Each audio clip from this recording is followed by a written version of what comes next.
ಓಂ ದಕ್ಷಿಣಾಮೂರ್ತಯೇ ನಮಃ. ನಿತ್ಯಭಕ್ತಿ ಕಾರ್ಯಕ್ರಮಕ್ಕೆ ಸುಸ್ವಾಗತವನ್ನು ಕೋರುತ್ತಾ, ನಮಸ್ಕಾರ ಪ್ರಿಯೋ ಭಾನು. ನಮಸ್ಕಾರ ಅಂತಕ್ಕಂಥದ್ದು ನಮ್ಮಲ್ಲಿ ಹಿಂದೂ ಸಂಪ್ರದಾಯದಲ್ಲಿ ಒಂದು ಸಂಸ್ಕಾರ.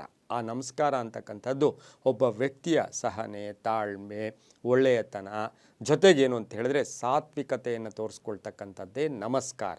ಆ ನಮಸ್ಕಾರವನ್ನು ದಕ್ಷಿಣ ದಿಕ್ಕಿಗೆ ಮುಖ ಮಾಡಿ ದಕ್ಷಿಣದ ಕಡೆ ಇರ್ತಕ್ಕಂಥವರಿಗೆ ನಾವು ನಮಸ್ಕಾರವನ್ನು ಮಾಡಿದ್ದೆ ಆದರೆ ಅದು ಕೆಲವು ಆಪತ್ತುಗಳಿಗೆ ಸೂಚಕ ಅಂತಕ್ಕಂಥದ್ದನ್ನು ಕೂಡ ಧರ್ಮಗ್ರಂಥಗಳಲ್ಲಿ ನಾವು ತಿಳಿಯಬಹುದಾಗಿದೆ. ಇವತ್ತಿನ ದಿನ ದಕ್ಷಿಣ ದಿಕ್ಕಿಗೆ ನಮಸ್ಕಾರ, ದಕ್ಷಿಣಿಗೆ ಕಡೆ ಮುಖ ಮಾಡಿ ನಮಸ್ಕಾರ ಮಾಡೋದು, ಯಾರಾದರೂ ನಿಂತಿದ್ದರೆ ಅವರಿಗೆ ನಾವು ನಮಸ್ಕಾರ ಮಾಡೋದು, ದಕ್ಷಿಣದ ಕಡೆ ನಮಸ್ಕಾರ ಎಷ್ಟರ ಮಟ್ಟಿಗೆ ಅದು ಫಲವನ್ನು ಕೊಡುತ್ತೆ ಅಂತಕ್ಕಂಥದ್ದನ್ನು ಇವತ್ತಿನ ದಿವಸ ನಾವು ತಿಳ್ಕೊಳ್ಳೋಣ. ಅಪ್ಪಿತಪ್ಪಿ ಸಹ ದಕ್ಷಿಣದ ಕಡೆ ಯಾರೂ ಕೂಡ ನಮಸ್ಕಾರವನ್ನು ಮಾಡಬಾರ್ದು.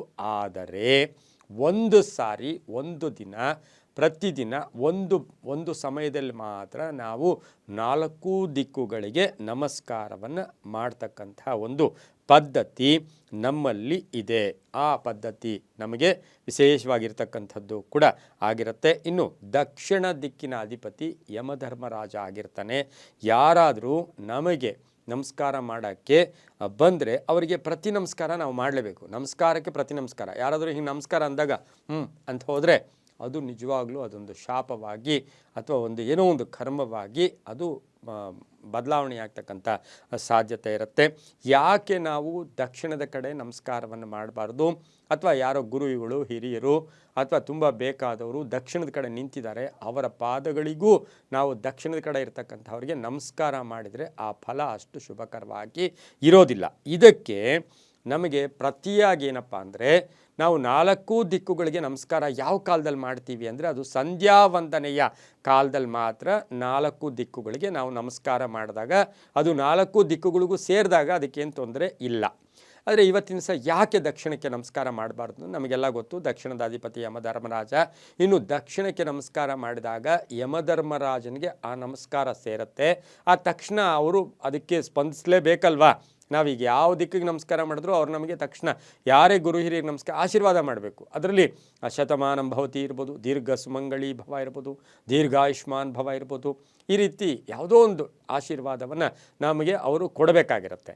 ಆ ಯಮಧರ್ಮರಾಜನ ಕೊಡ್ತಕ್ಕಂಥ ಆಶೀರ್ವಾದ ಹೇಗಿರುತ್ತೆ ಅಂದರೆ, ನಿನಗೆ ಈ ಶರೀರ ಜಾಸ್ತಿ ಆಗಿಬಿಟ್ಟಿದೆಯಾ, ಈ ಶರೀರ ಸಾಕಾಗಿದೆ ಅಂತ ನನಗೆ ಗೊತ್ತಾಯಿತು, ಕರ್ಮಗಳನ್ನು ನೀನು ತಡ್ಕೊಳಕ್ಕೆ ಆಗ್ತಾ ಇಲ್ಲ ಅಂತ ನೀನು ನನಗೆ ನಮಸ್ಕಾರ ಮಾಡ್ತಾ ಇದ್ದೀನಪ್ಪ, ಸರಿ ಬಿಡಿ.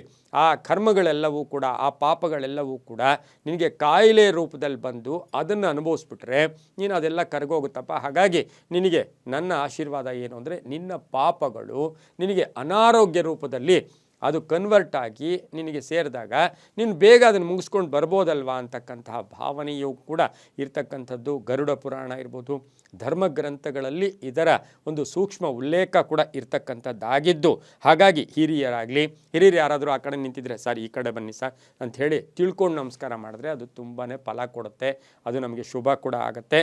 ಹಾಗಾಗಿ ದಕ್ಷಿಣದ ದಿಕ್ಕಿನ ನಮಸ್ಕಾರ ಪ್ರಾಣಕ್ಕೆ ಸಂಕಟ ಇರ್ಬೋದು, ಅನಾರೋಗ್ಯಗಳು ಕೂಡ ಬರ್ತಕ್ಕಂಥದ್ದು. ಹಾಗೆ ಅದರ ಜೊತೆಗೇನು ಅಂದರೆ, ಆ ಒಂದು ಯಮಧರ್ಮರಾಜನಿಗೆ ಬೇರೆ ಆಶೀರ್ವಾದ ಏನೂ ಕೊಡೋಕ್ಕಾಗಲ್ಲ. ಕೊಟ್ಟರೆ ಏನು ಕೊಡಬೇಕು?